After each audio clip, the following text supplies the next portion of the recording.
सियासी हलचल हो या सरहदों की हिफाजत, कारोबार का बाजार हो या सेहत की आगाही, रहें बाखबर एमबीबी न्यूज के साथ। बड़ा ही नामुनासिब है एक सीनियर फोरम पे एक सीनियर आदमी को कहना कि जी पहले भी तो नहीं होती थी, अब नहीं हुई तो क्या बात है। तो मतलब पहले आइन अगर अमल नहीं हो रहा था हम भी नहीं करेंगे, लेकिन 50% कारकर्दगी बता दी आपको, जो कि और कारकर्दगी उस 50% की क्या है वो भी अभी बताऊंगा आपको मैं।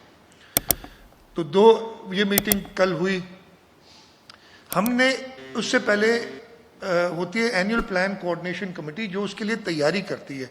28 मई को वो मीटिंग हुई थी। निसार खोड़ो साहब उसके मेंबर हैं, वहाँ गए थे और उन्होंने जो सारे खदशात थे, इसलिए कि अच्छा उसका वर्किंग पेपर भी हमें एक दिन पहले मिला था, तो एक दिन में जो तैयारी हो सकी उस पर तकरीबन ये तो एनईसी का है, लेकिन ऐसा ही एक वर्किंग पेपर होता है, इतने सफ़े होते हैं इस पर, तो एक दिन में जो तैयारी हो सकी उस पर गए। लेकिन बहुत आसान था, इसलिए कि एविडेंट है ना, वो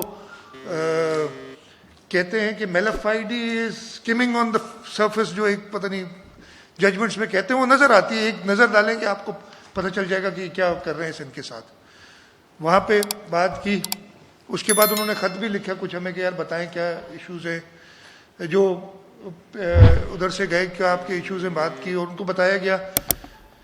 जब मैंने देखा कुछ नहीं हो रहा है तो 5 जून को मैंने ख़त लिखा, 7 को, इसलिए कि 5 जून को मुझे अभी मिली नहीं थी। मैंने कहा अभी तक वो वर्किंग पेपर नहीं मिला जो 7 जून की मीटिंग का, तो मैंने कहा कि चलें मैं अपनी तरफ से भी लिख देता हूँ।